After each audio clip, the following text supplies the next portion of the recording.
Is we anybody looking on the other end? Yeah, we good. And this is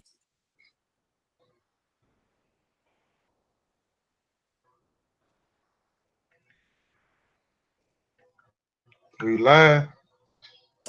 yeah, we live. I got notification on my phone and I checked on my laptop, so we good. Yeah, it's a flat meter bucket. So we've got a lot of peppers today. And All right. Hold on. Hold on. Let me go.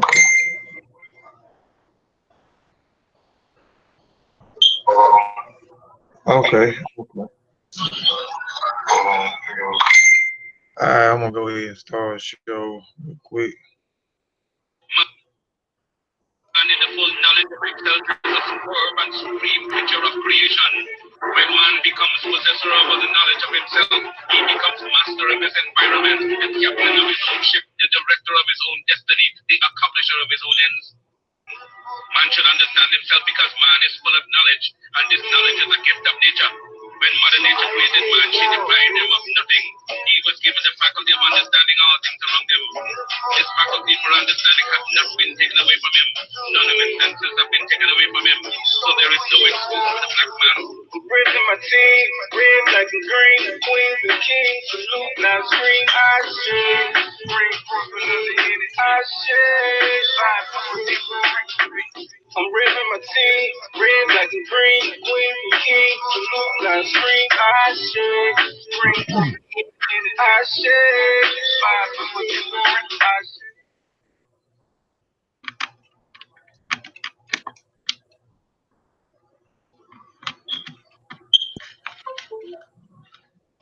All right. Hey, can y'all hear me? On there, I put my headphones in now. Can y'all hear me? Yeah, you good. Sorry. All right. We these more loud, man. Oh, I just wanted to show this too, man, before we get started, man. Anytime you mentioned Kofi Paisa TV, you mentioned Kofi Paisa TV is a family research group now. So anytime you mention Kofi Paisa TV, think about any Haresh Sean Calfunny, think about Satepa Ra Mariaman, think about myself, Kofi Paisa, speak about T'Challa Bangara, speak about Vasa Nicolo Gullah, speak about Sutik Akandi. I don't know the Sutik whole name. Edasai M. Ka. Sutik is our newest member to the family. He's gonna be presenting his first presentation on next Saturday. We'll talk about that a little bit more. We'll let him talk about that a little bit more at the end of this show. Again, Kofi Paisai TV is a research family based channel. All right, I'm gonna stop sharing my channel. I mean, stop sharing my screen. Hold on. Shit, it won't. Okay. Now, why it won't let me? Okay. All right. Stop sharing. All right. Again, I want to say Black African Power family. Welcome back to Kofi Pie Side TV. Uh, Fatma, well, I am Ren E Kofi Pie Side. Ren E means my name is Kofi Pie Side. Um, Fatma Lafi, somebody has Fatma Lafayette, Fatma Iwa Pele. Majuba Iba E Ilakba, Majuba Iba E Ilakba, Majuba Iba E Egungun, Majuba Iba E Egungun, Egungun Kiki Egungun. I always want to give honor and praises to the ancestors because, again, without the ancestors, we wouldn't be here. We are our ancestors. I also want to give honor and praises to the true and living ancestors that I deem that are ancestors according to African traditions and customs. Um, I got on the panel with me Brother Satepa Rame Briaman, Brother Sutik, and Brother Vasa Nicolo Gullah, who will be presenting his presentation on today. I'll let the brothers say what they, I mean, Let the brothers speak if they need want to say anything before Vasa jump into the presentation.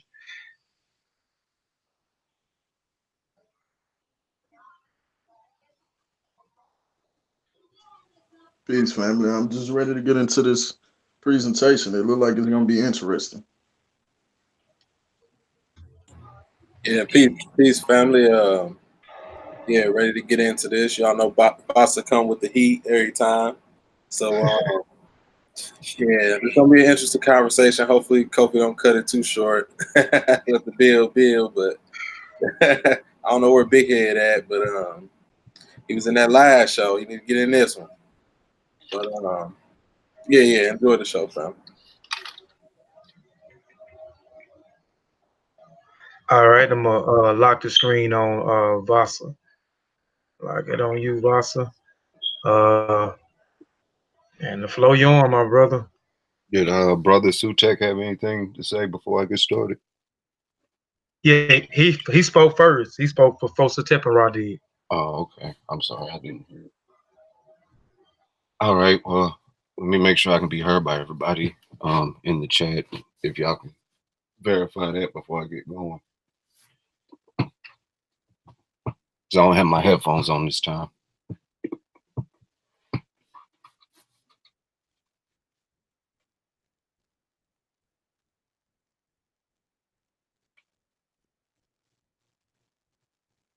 Y'all there? Yeah, We can hear you. oh, we good. Yeah. Okay, well, peace, everybody. As you can see, this title screen says what happened to our Black family. My emphasis won't be too much on that. What I want to more or less deliver is developing a historical survey of the African American family. From that, I'll get going. In the human mind, there is no such thing as the past. In the human mind, the past is always present. Amos Wilson. And to me, that's an important statement in the aspect of identifying yourself within culture, in particularly with the thesis of this one being centered around family. It's very important that we reclaim our narrative in this. There's so much misinformation presented to us. There's a lack of information depriving us from understanding our family legacies and history. So with that, we need to understand that just analyzing current situations is not good enough. We can't really dive into the future and assess that. So looking at the past may be our best way of understanding the present. Now, I broke this up and I have to break it up in 3 different sections. A survey of the African American family. Today, I'm going to be doing part 1, the chains of dismantlement. And I'm going to start from our arrival here in the States and kind of lead off around the time of emancipation. So that's from 1619, which is kind of hard to give a lot of material. So I really titled it from 1665 to 1865. Part 2, I'll be going into from emancipation forward. And the title of that one is Housing the Problem and the Greatest Lie. And LIE will be an acronym. The greatest lie that they ever told us is that liberty equals equality. And that's something that you still see us fighting for to this very day. And it's one of the main things we had to fight for coming right out of slavery was equality. We didn't have to fight for liberty anymore, but we were still fighting for equality, which is something we still fighting to the present moment. Part 3 will be more or less just giving current information about the family. And as you can see, it's titled Fathers and Mothers, Improve Loving Yourself, which is an acronym for family. And it needs to be looked at in 2 different dimensions. First off, fathers and mothers do need to improve loving yourselves as fathers and mothers.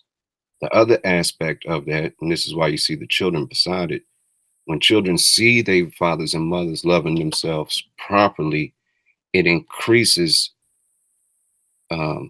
self-pride, self-love, self-discipline. And we'll get into that later. When America says return to traditional family values, we must first ask what and whose values. Not knowing who you are, what you're made of, is the easiest way to hurt yourself. Or as the Congo people say, a man without his clan is like a grasshopper without his wings. In other words, you're not going anywhere. There's two fundamental aspects of studying the Black family that I want y'all to take heed to. Julene Elizabeth Dawson wrote an essay that kind of breaks this down, conceptualisms of African American families. And what she did was she broke down these two prevailing thoughts, cultural relativisms and ethnocentric perspectives. It's centered around whether or not slavery destroyed the African American family or the African family, however you want to put it for that moment. What's important to me is we understand the uses of both of these terms, and far more, we're going to have to identify a way of using both of them at the same time. Now, cultural relativism is the idea that a person's beliefs, values, and practices should be understood based on that person's own culture, rather than be judged against the criteria of another. Ethnocentric, evaluating other people's cultures according to the standards of one's own culture. Majority of these books that we read, majority of the information we come across is from an ethnocentric point of view. Now, there's nothing wrong with us developing an Afrocentric point of view. There's nothing wrong with that. The problem is with the dominant culture of this society being Eurocentric. When we make these studies, we're going to have to understand the material that they're putting out and why they're putting them out. And I would kind of like to say we need to upgrade Du Bois' idea of dual consciousness in a certain degree, that we need to understand both. We need to understand our opponent, how they think and why they think what they think. And that's why I put those out. But that's a good starting point if anybody takes the time to study this subject. Keep those things in mind. This slide kind of goes into it. It says, living here in America, we must all at all times be aware of the prevailing fact that the dominant people will try to maintain the shaping of social norms, ideologies pertaining not only to economics, religious beliefs, education, but the overall shaping of culture, but takes an importance on the shaping of family itself. As fields of studies such as anthropology, sociology develop, this not only alters the perception of the Black family on the global stage, but it also alters our view of our Black family and our individual worlds. This message right here, you'll probably see it more than once. The issue of racism totally masks the understanding of African American culture itself, to say nothing of the family as an instrument of culture. It has been racism primarily that has allowed the guiding assumptions of the innate inferiority of African people to go almost completely unchallenged in more than 200 years of research and scientific investigation. This assumption that has resulted in the examiners of African American family life consistently offering evidence, information, theory, and analysts that focus solely on the so-called problems inherent in African American systems.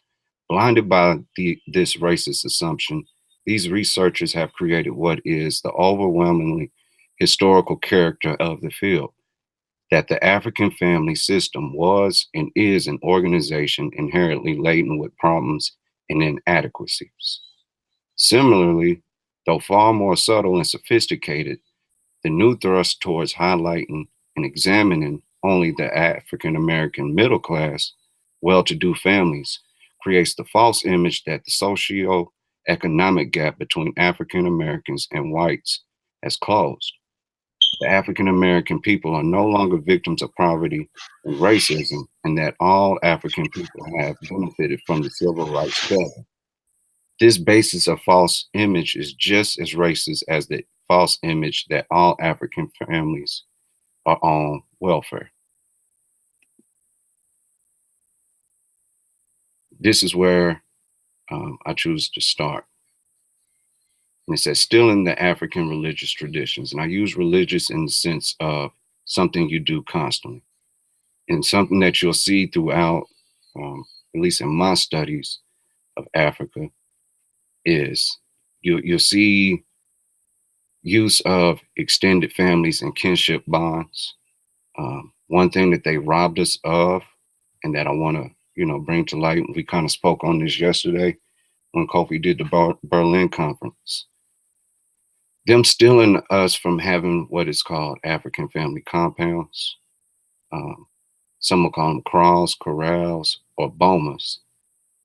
Them stealing that and making it seem as a primitive form of dwelling. We need to rearrange the thought on that. And it's like I told Kofi one day as I was building on this, when you think of an African family compound, you can't look at it in the aspect of huts and primitive living. To counter that and to see extended families, and classify that as, oh, that's because of poverty that you got so many people living together. Well, ask yourself, what is a castle? What is, I can't think of the one famous in Britain at the moment. I had it in my head, y'all have to forgive me. Buckingham Palace. Is that not a family compound? Does it not exist of an extended family? In the form of fortified villages or camps, bomas were commonplace in Central Africa in the 18th and 19th century. They were commonplace throughout Africa, including areas affected by the slave trade, tribal wars, and colonial conquest, and were built and used by both sides. It is particularly associated with the community's decision making.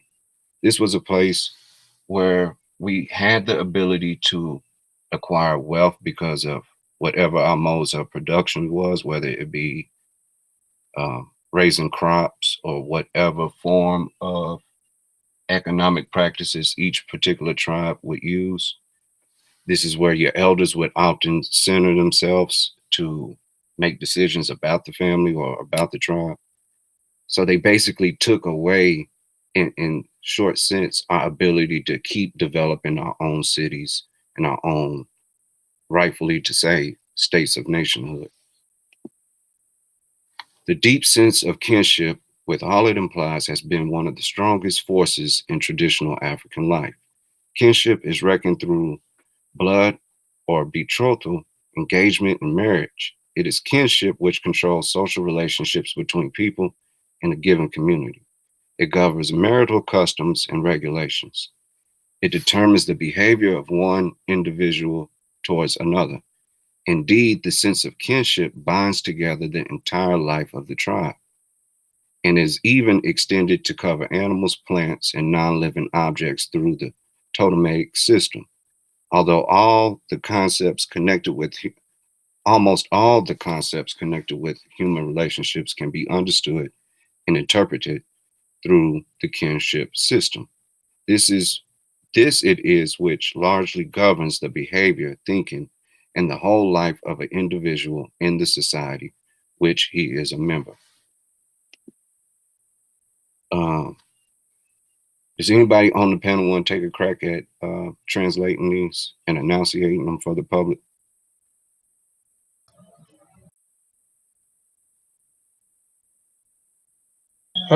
Yeah, I will.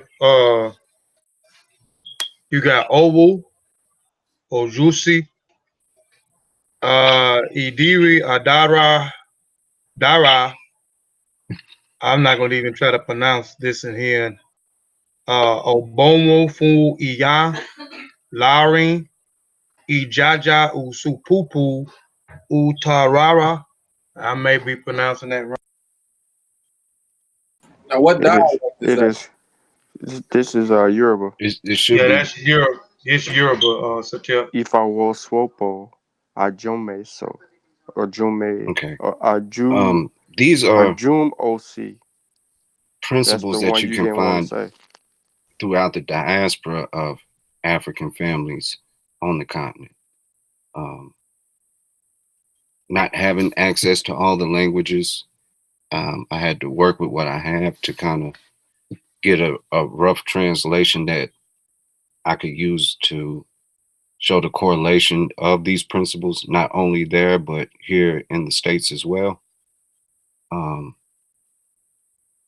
You'll see these throughout the presentation. And at the end, I have a rough translation with these actual terms again. But for right now, I just wanted to kind of throw them out there and kind of prime you to see that these were brought here and they survived here. They may be subtle to see, but they survived here. Now, those that may be familiar with me saying this in the past, I used this picture to illustrate those principles. But not only that, if you heard me say this before, that parenting should be looked at as something that's hands over, not hands on. And if you look at this illustration I tried to put together to demonstrate that, if you look at each child as an individual world, with you being hands over it, you give enough room for that world to live, for it to exist, for it to be seen, for it to become part of this universe. But being hands over it, you also give the ability to protect it from all the ills that exist within existence itself. So I kind of hid in the best I could some of these virtues, and I'm gonna use this slide again to talk about different aspects of the family, but that won't be until the next presentation. You didn't you didn't do the you didn't you say you're gonna fall back from giving the meanings, right? Yeah, it'll be one of the last slides. Okay. Blackmailed, and I tried to make a little pun of that. The demand for male Africans created an extreme imbalance of the sexes of the slave population. It was not until 1840, 2 centuries after African slave labor had begun, that the number of Black women equaled the number of Black men in America. The men's only recognized family role was that of a serene offspring, being the sex partner of a woman. In fact, slave men were often identified as their woman's possession, for example, as Nancy's Tom. Southern law consistently ruled that the father of the slave is unknown to our law. And I'm gonna have to touch on that again, but keep that in mind.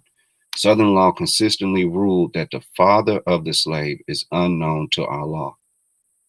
This does not imply that Black male slaves did not occupy an important economic role. Men virtually held all the managerial positions open to a slave. Now here on this slide, to the right, it should be to your right, are some of the slave codes. I'm not gonna go over all those. I'm just putting them there so y'all can kind of read along, or if you want to screenshot it to kind of have an idea of how you start to see the dismantlement and the dehumanization of us establishing ourselves as family, or humans developing wealth, or any other things that we still fighting for that equality in. In 1619 may hold the oldest recording of an African family in North America. Anthony and Isabella Tucker, although indigent servants, possibly slaves, it is said, birthed the first free Black in America, William Tucker. John Punch, 1640, John Kaiser, and the Anthony Johnson case of 1654 are the first cases of an African male indentured servant becoming a slave for life, and the forerunner to continued stripping of their rights. When the Dutch brought African and Creole women into the New Amsterdam in the late 1620s, they did not do it to supplement their workforce, but to provide company for Black male slaves. Elizabeth Key's case in 1648. And I'm trying to give y'all things to research if you want to, and more importantly, give you a starting point of where to research in case anyone wants to make arguments. I feel, you need to be able to go to the starting point and say more than just, oh, slavery destroyed us. I'm trying to give as much information as I can that I see suitable to show how this system took place. Now, Elizabeth Key's case, she was the daughter of an African woman, and it's argued that her father was a white male. She was supposed to serve as an indentured servant. They case it from around maybe the age of 9 to 10 when she began it. She was supposed to serve 9 years. She wound up serving 15. She begins to fight for her freedom, and she even marries her attorney.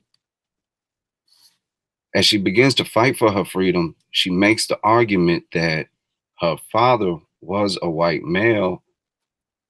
And at the time, the law was, excuse me, y'all, that the father would determine the legal status of a child. Well, because of that law, she did her best to fight for her freedom. It wasn't because of her father being a white male that actually rewarded her freedom. It was the fact that by this time they made it into, by these slave codes, that blacks could have no legal contracts and that they couldn't sign into any form of a contract, marriage being one of them. So by default of her not being able by them not being able to show that her mother was married, by default, it allowed her to get her freedom. If you want to look into that case more, just remember her name is Elizabeth Key. You can find it in 1658. The reason why I share that story is because even though she was rewarded her freedom, married into a white man, they changed the laws immediately after this takes place. It's a Latin law, partus sequitur ventrum, meaning delivery follows the womb. And this declared that the mother's status will, from that point forward, also be a contributing factor into placing the legal status of a child. Now, this becomes important because what do we see develop over time? Slave breeding and the idea of slave being produced for economic purposes. And I got a couple of slides that go into that a little bit more. By 1664, there would also be a law in place that any child of a Negro slave servant shall be a slave as any free woman who marries. Y'all have to forgive me, I didn't go back and proofread this. Should be as well as any free woman who marries a Negro.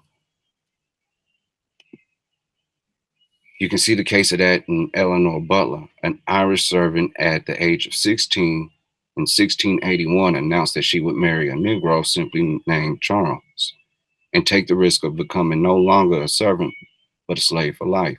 This would open a series of investigations and the development of new laws over time. This is the actual law. I don't want to go into it and read every aspect of it, but what I will highlight is they considered it a disgrace to their nation for anybody to intermarry with Negroes. Now, these are early laws. This is before the United States becomes the United States, but you see the forerunner of racism and that divide being there.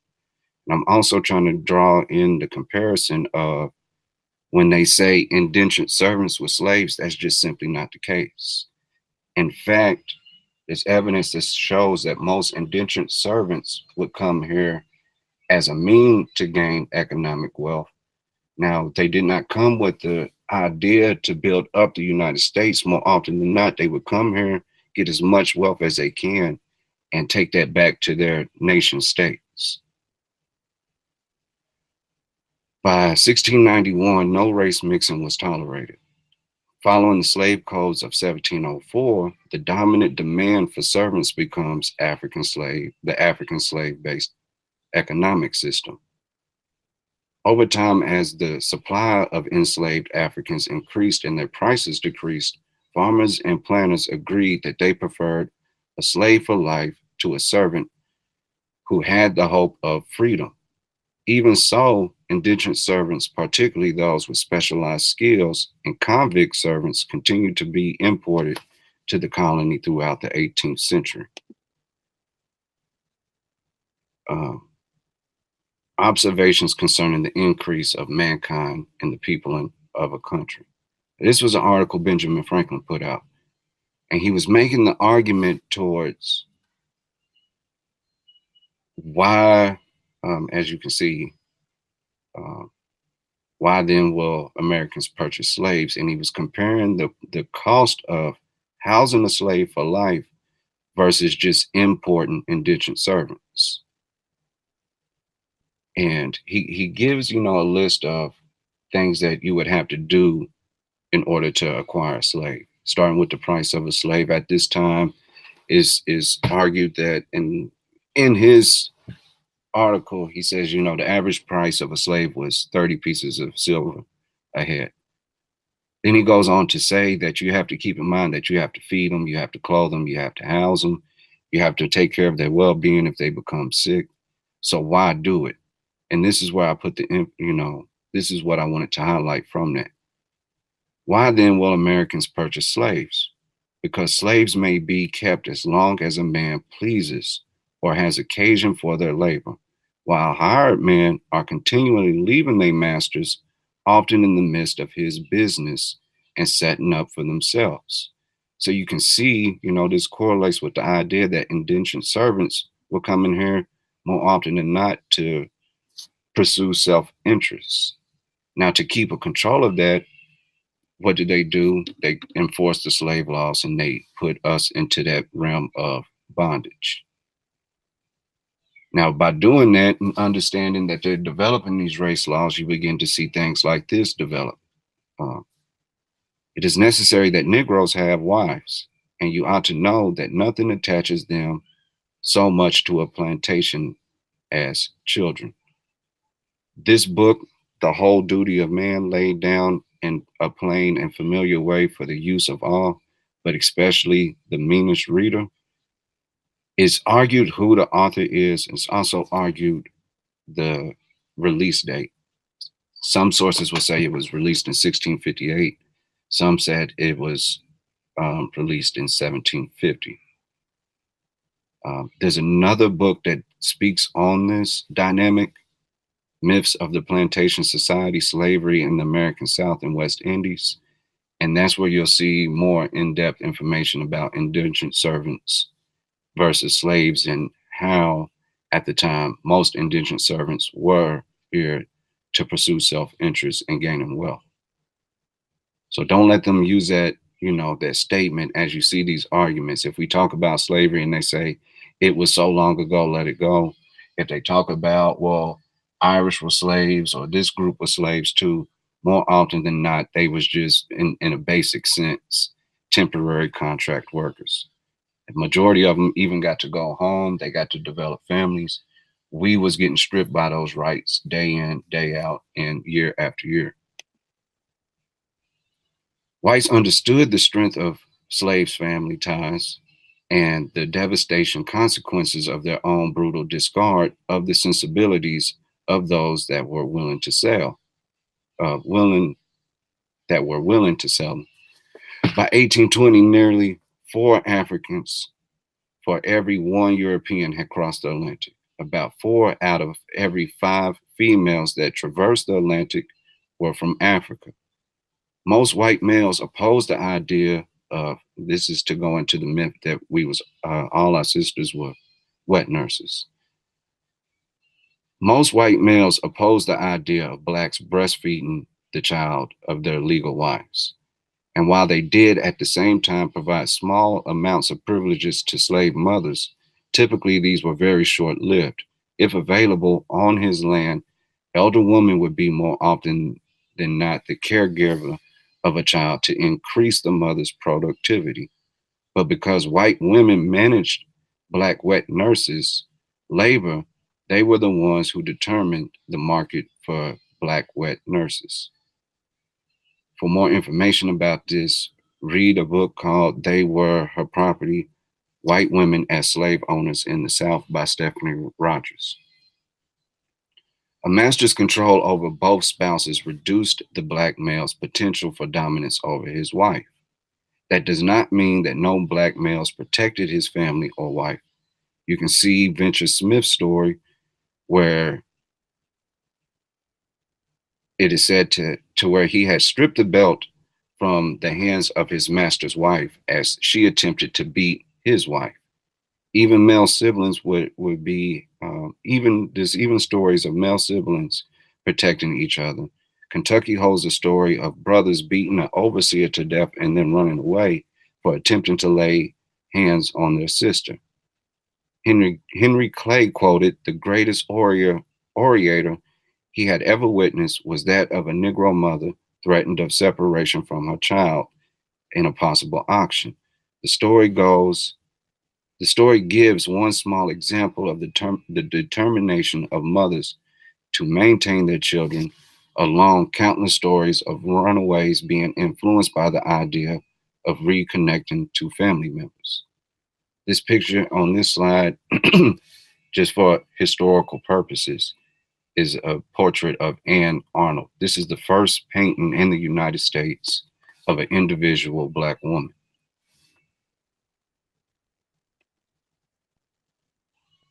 The slave family had no standing in law. Marriages among slaves were not legally recognized, and masters rarely respected them in selling adults or children. Slave breeding, with the deliberate efforts to maximize the number of offspring, were practiced with little attention to the emotional needs of themselves. The slaveholder, not the parents, decided at what age children began working in the fields. The slave family could not offer its children shelter or security, rewards, or punishment. Now you can see, once again in this statement, the dismantlement and the ideology of us having no power to produce families. But what I wanted to emphasize on, where it says the slave holder, not the parents, decided, and the idea of slave breeding. One thing that's seldomly talked about is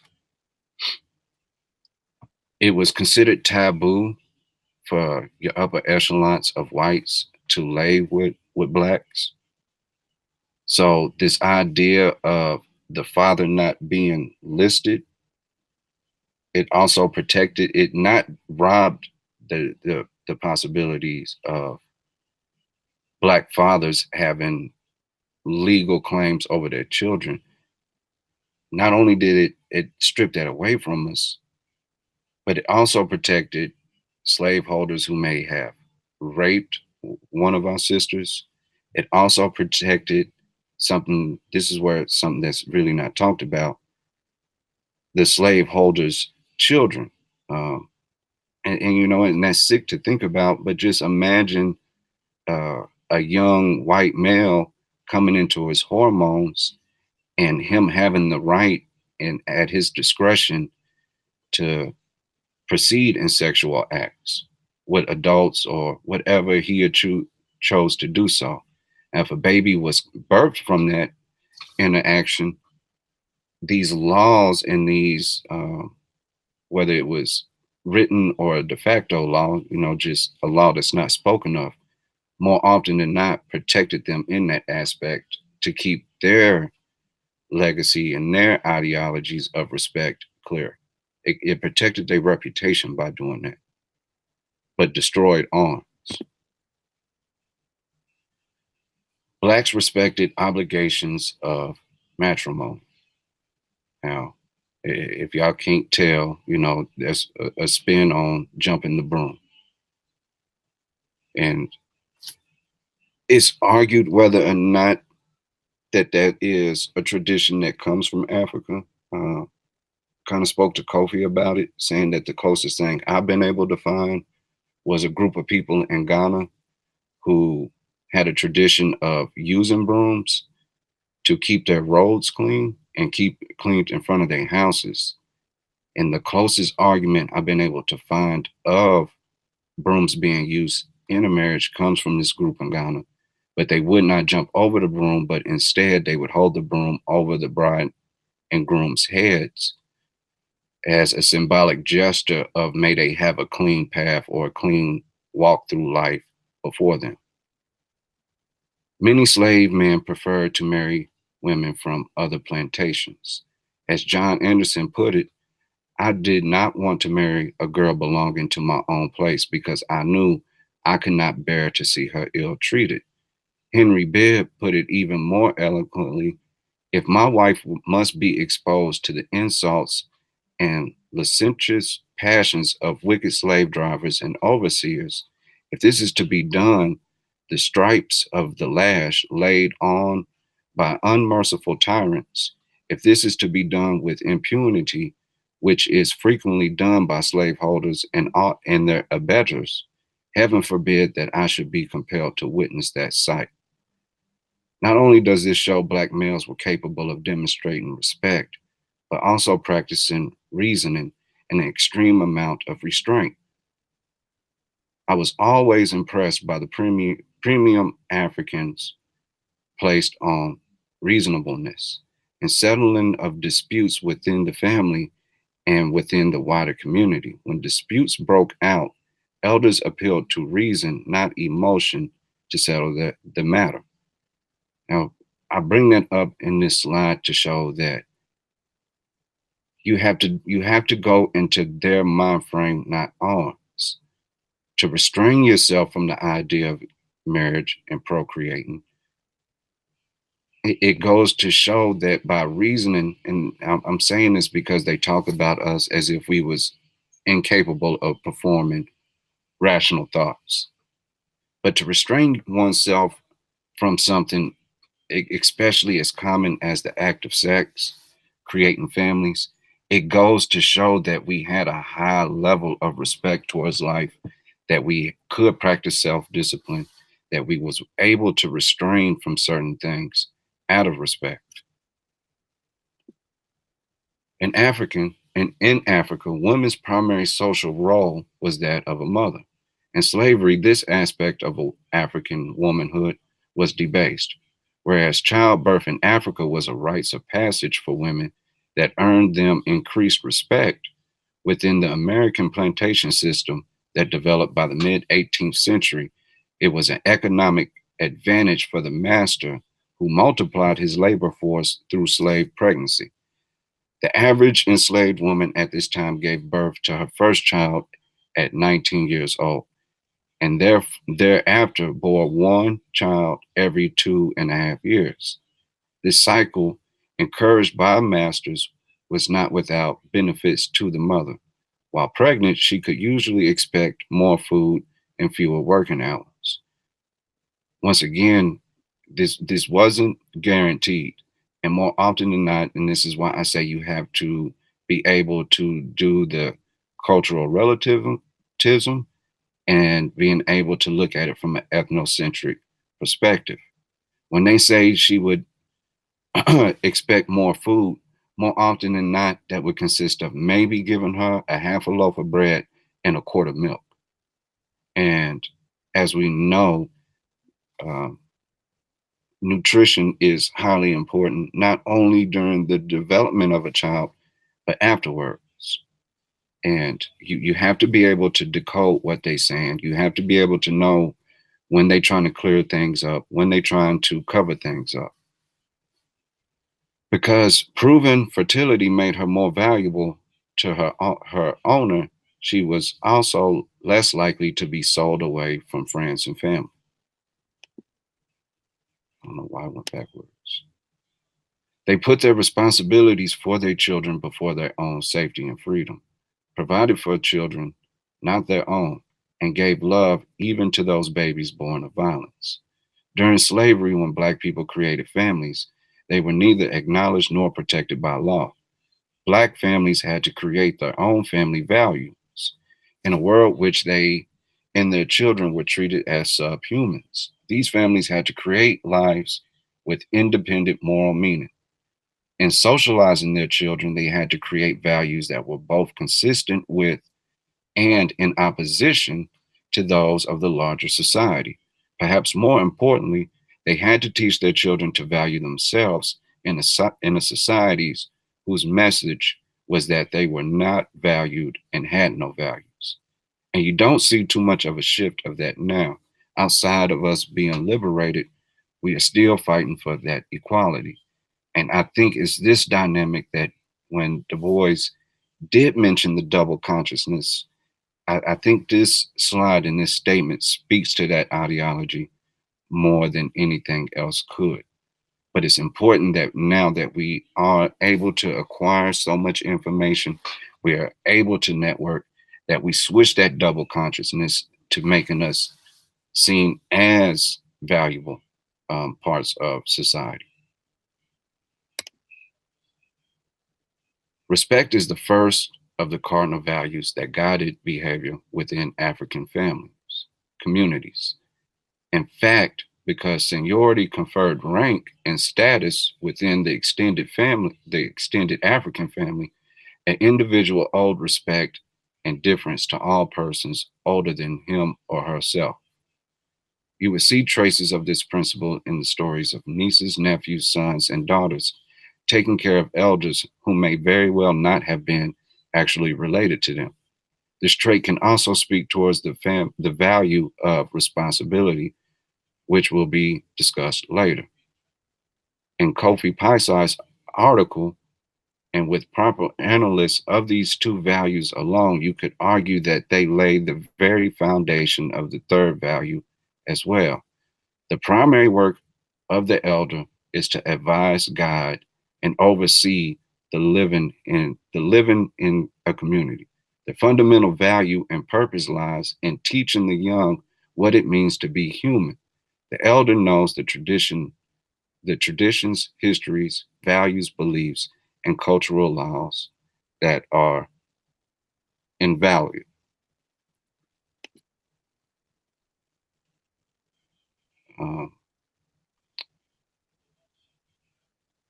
If you desire your conduct to be good, to set yourself free from all that is evil, then beware of covetousness.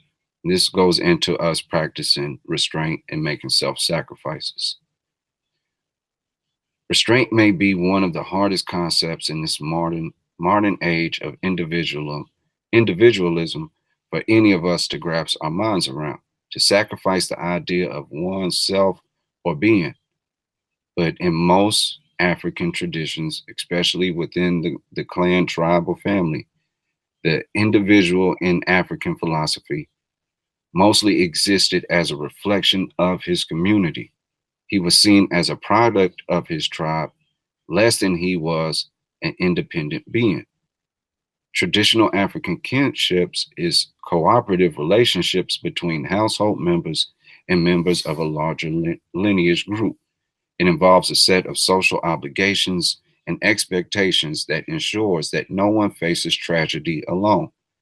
Africans and African Americans traditionally accepted responsibility mainly for a much wider network of kin than is typical of Americans with a nuclear family orientation who consider real responsibility to kin to extend mainly to their spouse, parents, or children.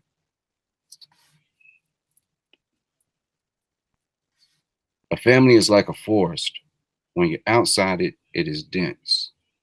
When you're inside, you see that each tree has its place. Traditional African family values could be argued to have crossed over not only the sea voyage, but the depths of bondage itself. Some are responsibility, respect, and the concept of reconciliation of the family structure when we study how almost every study of runaway slaves uncovers the importance of the family's motive. Thousands of slaves ran away to find children, parents, wives, or husbands from whom they had been separated by sale. Next to resentment over punishment, the attempt to find relatives was the most prevalent cause of flight. Restraint, reason, and reverence can be seen as values of family in numerous ways, with proper examination of Dismal Swamp and the Underground Railroad system, the usage of religious ideologies and the sacrifices and risk, the desire not to seek one's well-being, but the constant struggle to see all of our people enjoy the most basic principles of humanity, or better quoted by William Steele, the father of the Underground Railroad, the heroism and desperate struggle that many of our people had to endure should be kept green in the memory of this and coming generations. For it was my good fortune to lend a helping hand to the weary travelers flying from the land of bondage. Children of slavery. And y'all have to forgive me, I deleted a lot of the slides on this. It was just too much for me to think about on the emotional aspect. So I deleted majority of my slides on children of slavery. Child slaves would not automatically live in a traditional family. Limited, cramped conditions and the lack of recognition of slave marriages and family links by the owners often led to children being placed with adults other than their parents. I don't know exactly what tribe, but I do know there are tribes who practice a similar thing in Africa as well, that the parent, that the child may be living in a different house within the compound than the actual parents. And that goes into that ideology of being a we people and seeing yourself as part of the community, not so much as an individual. The work of slave children is of particular relevance in that this is the fundamental reason for their enslavement. No slave, not even children, could ever have the luxury of security and had to settle with the fact that at any time their master's will, they could be, by their master's will, they could be sold and removed without redress. Now, this story that I'm about to share is a way of combating that we didn't protect each other. It says, Bonnie and Clyde, no, Peggy and Patrick. And the reason why I made that statement is because we live in a time where so many see it as, and I don't understand why, they have this romanticized view of the Bonnie and Clyde story, and going out with a bang, dying with each other is something to be cherished or sought after. Now, the story of Peggy and Patrick begins in, let me get my right dates, September 10th, 1830 in Virginia. Peggy and Patrick were both enslaved to a man named John Francis. And the story goes that John Francis makes sexual propositions at Peggy. She denies them. He makes the threat afterwards that he would tie her to a block in the meat house, which more than likely was, in my mind, a smokehouse. That he would tie her to a block in the meat house, beat her so bad that she becomes dismembered, and then mail her body parts off to where she would no longer be found in the South. Not only did he make that threat, but he threatened to have her husband, although not legally accepted, Patrick, hold her down as he raped her. This sets the two off, as the story goes. They both conspire to beating and overall killing their master. Now, some stories say that it was Patrick who winds up chopping John up with an axe. Some stories say it was Peggy. I like this picture because it, it shows him protecting her and using an axe. But the thing about this story, as the case develops, you come to find out that yes, it was true that John was attempting to rape Peggy. Not only was he threatened to rape her, he was known for brutalizing this girl. But the key component that made this story so wild and what allowed the case to get recognition is the fact that John Francis was actually Peggy's biological father. And because this story takes place and because she could not bring herself to have sex with her father, even the judge of the case, 100 white men, including the sheriff, the town's deputies, the coroner, and the constable, all petitioned the governor to dismiss the idea of having them, which they would unfortunately have to endure, being executed. But they wanted to argue the fact that instead of killing them, just go ahead and send them out of the United States because what they endured was punishment enough.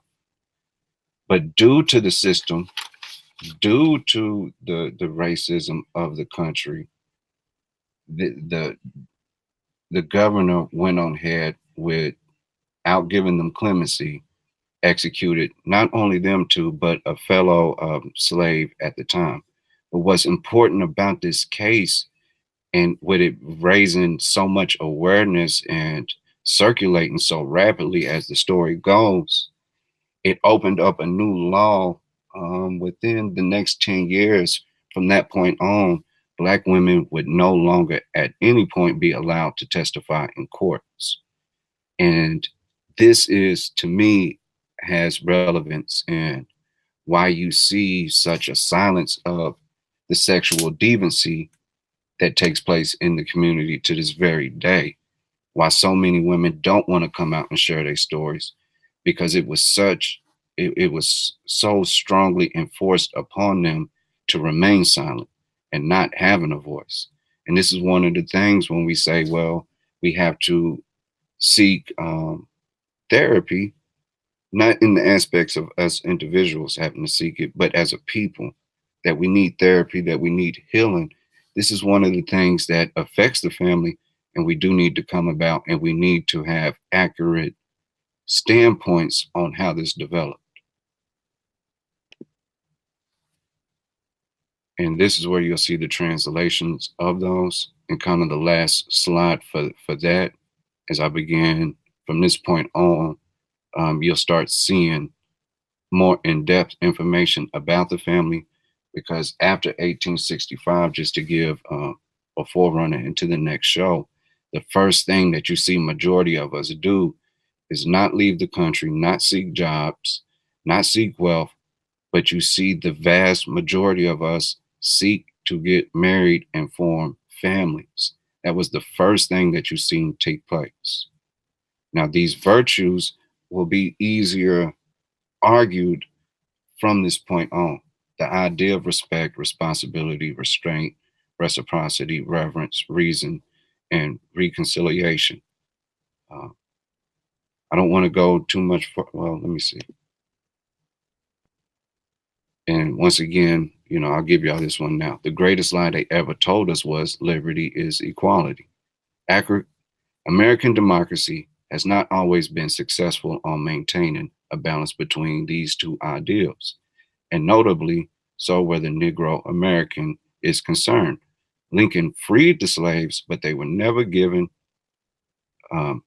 they were given liberty, not equality. It was therefore possible in the centuries that followed to deprive their descendants of much of their liberty as well. Liberty, the state of being free within a society from oppressive restrictions imposed by authority on one's way of life, behavior, or political views. Equality, the state of being equal, especially in status, rights, and opportunities. And this is where all my sources for part 1 come into play. And a lot of these books, I'm not going to lie, a lot of them is 300 pages and up, but it's a lot of good information in these. I'm trying to give enough time if anybody wants to screenshot them. And then articles and online sources that I tried to get my hands on in the attempt to maybe share them with a family can be seen here. I don't know how, but if anybody wants a lot of these links to these stories and articles, I'll do my best. Maybe I can post them on my page, just have a long list of them, because there's a lot of good information in these to be established as we try to weed this out. But at that point,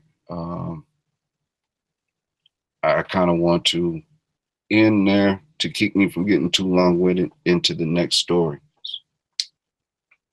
But I'm willing to, hopefully, I try to keep this short as possible because I want it to be able to have open discussion as well. Okay. Yeah, you that was a nice put together presentation, man. Yeah, and like I said, it's so hard to just, you have to think about it. Yeah, And, Vasa, you that's really why I put put me those to quotes sleep. there. We have to remember that due to the fact we didn't have a legal standing in marriage, it's hard to find families and stories of families. I Can you do hear want to me? sit back and say, though, because they, a lot of the times, especially now, we keep being considered docile, that we didn't fight back. You can look into the story of the Croto Man slave rebellion. This took place in Virginia, let's say in between 1791 and 1814. This entire rebellion was centered around the family.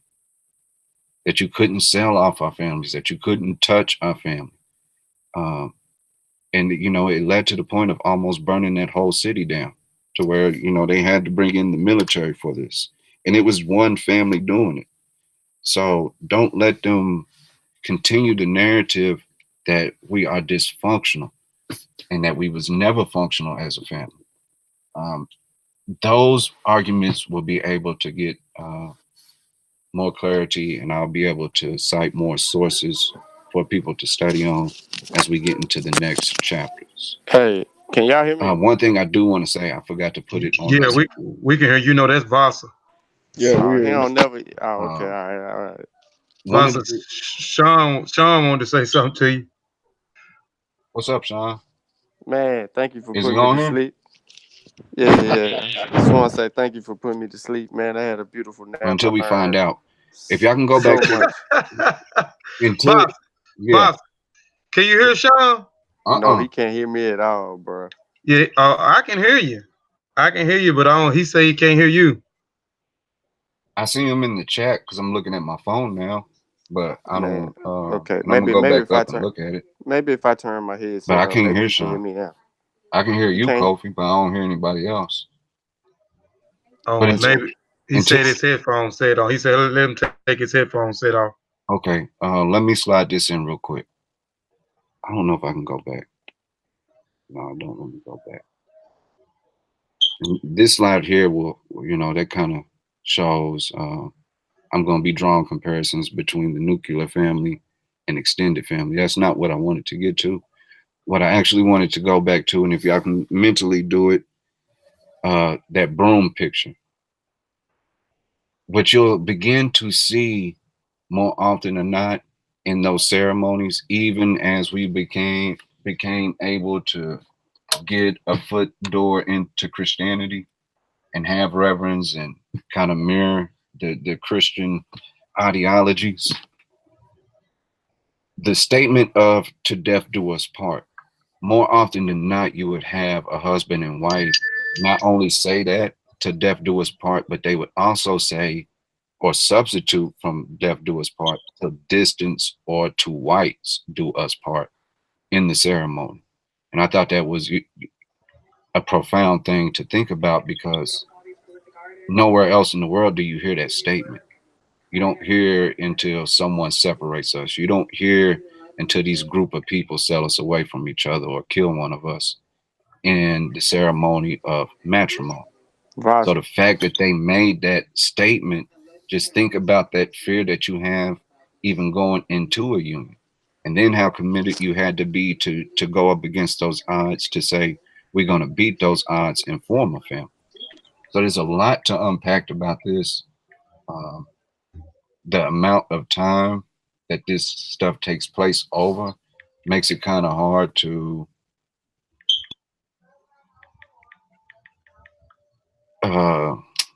condense it, you know, or as Saber Wujah would say, you know, it's not a topic that could be microwaved. This is not something for microwave scholarship. But what I wanted to do is just kind of give a fundamental research methodology by giving those two key terms and starting points, you know, certain little cases to look into. Because there's plenty of stories out there. You just may not see it being centered upon the family. You have to be able to know what you're looking at. But we'll build into that as time goes on.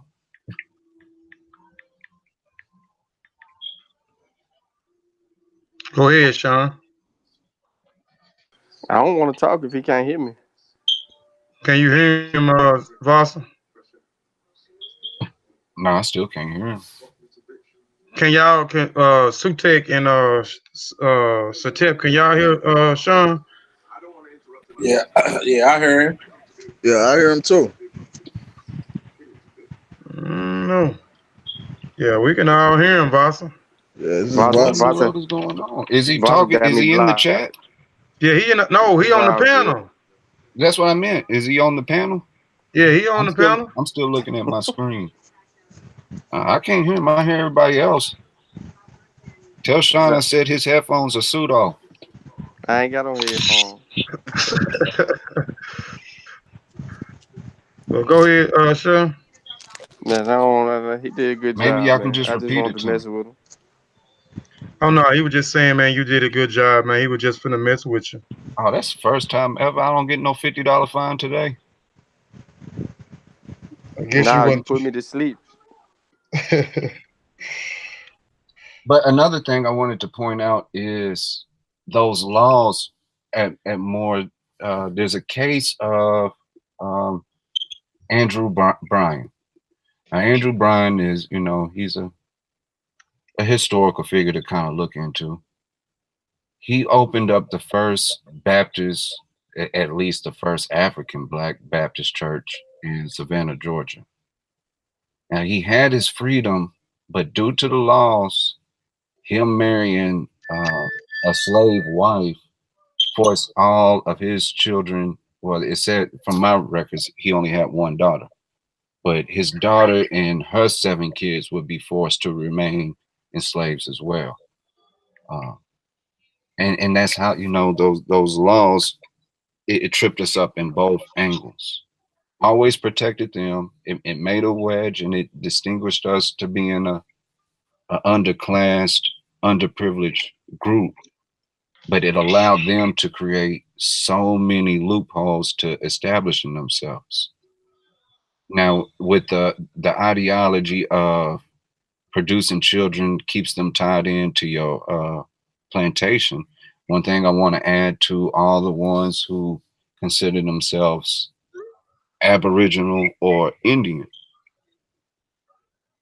in the early development, let's say in between 1690 up until 1800, as the Indians got involved, it was highly, highly common for the Creek Indians, and I'm using them for a reason.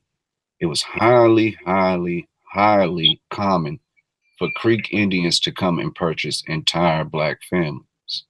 And the reason why I point at the Creeks is because the Creeks would later become known as the Seminoles. And what you see is the idea of us being fused together, but hopefully in my first presentation I kind of showed that wasn't the case, that they was just mirroring what white people were doing. They had their little living quarters, we had ours. What makes us different in that story as Andrew Jackson comes in and all the wars towards the natives of Florida, it was the blacks teaming up with them and showing them how to fight that makes that story so prevalent as of now, creating that gray area of Black Seminoles. But I don't want to get too long with it because I want to see if anybody on the panel got anything to say or if anybody in the chat. Yeah, that's what I'm looking at now. Anybody in the chat got any questions before we close out the show? There will be a part 2 and a part. You got a part 3 too, right, boss? It's a part 2 and part 3, right? Yeah, and then hopefully, I don't know when it is, but hopefully, as a group, we can do something, you know, like an extension of this and talk about the roles of a Black father, maybe by Father's Day. I just don't know when it is. Yeah, when is Father's Day? I don't know neither. I got my own views towards that if anybody's interested to listening. I think Mother's Day, Father's Day should be considered Parents' Day, and it should be celebrated on that child's birthday. That the day you made someone a mother or a father.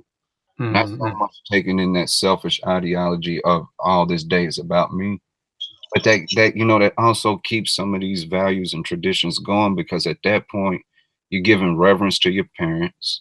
The reciprocity kicks in because as you're adoring them and putting respect upon them, their responsibility to keep you happy in life, it makes it something shareable between both parties. We don't need a designated government, quote unquote, recognized holiday to do something that we naturally been doing. So, for example, Satep would call his dad on his birthday and say Happy Father's Day and Happy Mother's Day to him. Is what I'm trying to say. I don't think he can hear me either. Father's Day is on the 16th, though. I just wanted to say that. Oh, it's on the 16th. Well, shoot, that's gonna get ready to come up. Right, yeah, that's right around the corner. When is it? It's on the 16th. He say you won't be through with your 2 presentations by then. By the 16th? Mm-hmm. This month or July? No, this month. Oh, I don't know if we can squeeze them. Yeah. Yeah, oh yeah. But I don't see anybody with no questions in the chat. I don't see none. I done scrolled up and down, man. Anybody on the panel got anything, man, for I close out the show?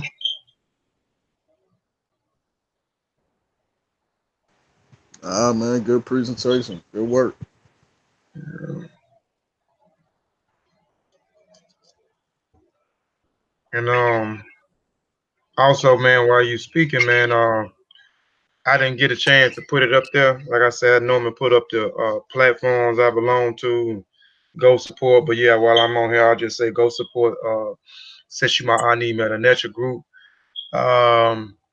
That's a group of like-minded individuals. We are aspiring to be true scribes. We're studying the language, which is running Kemet, and the writing script, which is the Seshima Metanetra, which y'all may know as a hieroglyph. Go support our YouTube channel, our Facebook page, and our website, www.seshimaaniMetanetra.com.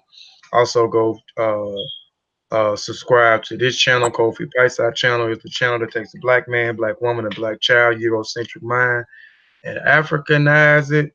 Also, go subscribe to the Massive Warrior Clan channel.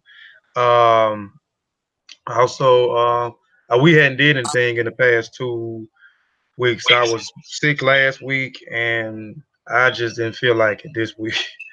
And but I will be back next week. We'll be returning back to the regular schedule at 2 p.m. on Sundays. We took a 2-week vacation. We deserve it.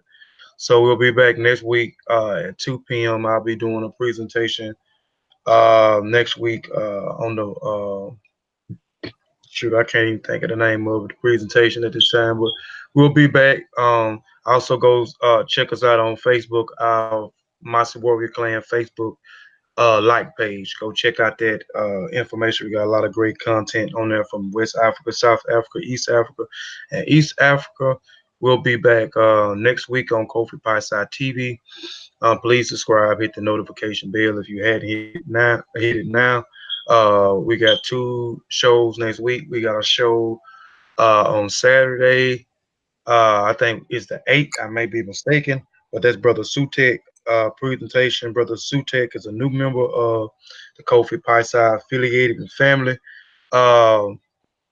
Sutek, you could talk about it real brief if you want to about what you're gonna be presenting on Saturday but it's coming Saturday. Yeah, man, it's just a presentation on the Tuareg Berbers. I haven't really heard too many people go in on the Berbers, and if I do, it's like some romanticized version, some alternative facts. So I just decided to throw something together for the family, show them who the Tuareg Berbers are, who they say they are themselves, their culture, how they live, and if we should be connecting ourselves to these people.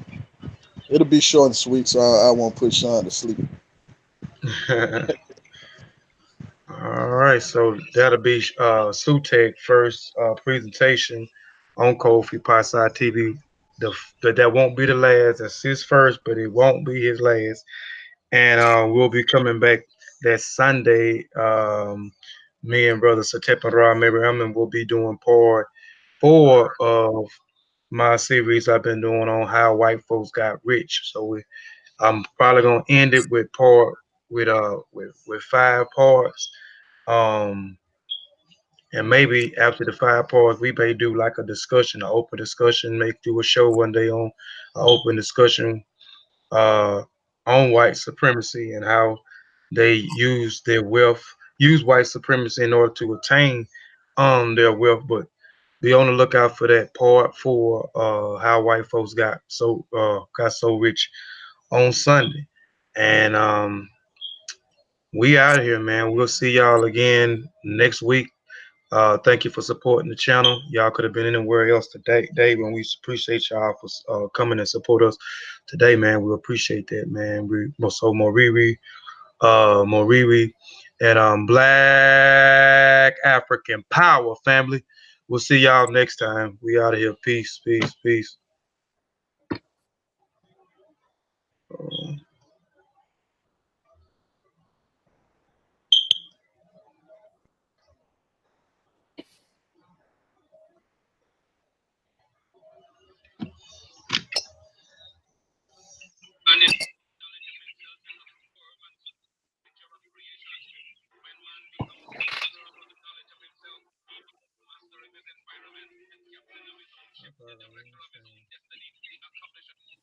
No, I ain't even sharing. Am I sharing my screen?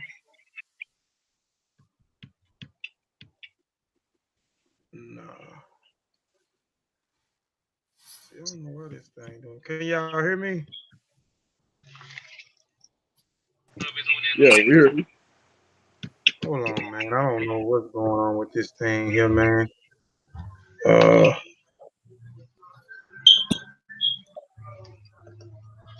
It don't wanna.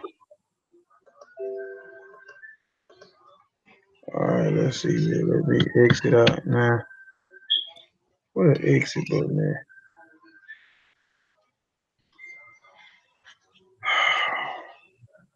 I don't know what's going on with the little thing today, man. Hold on.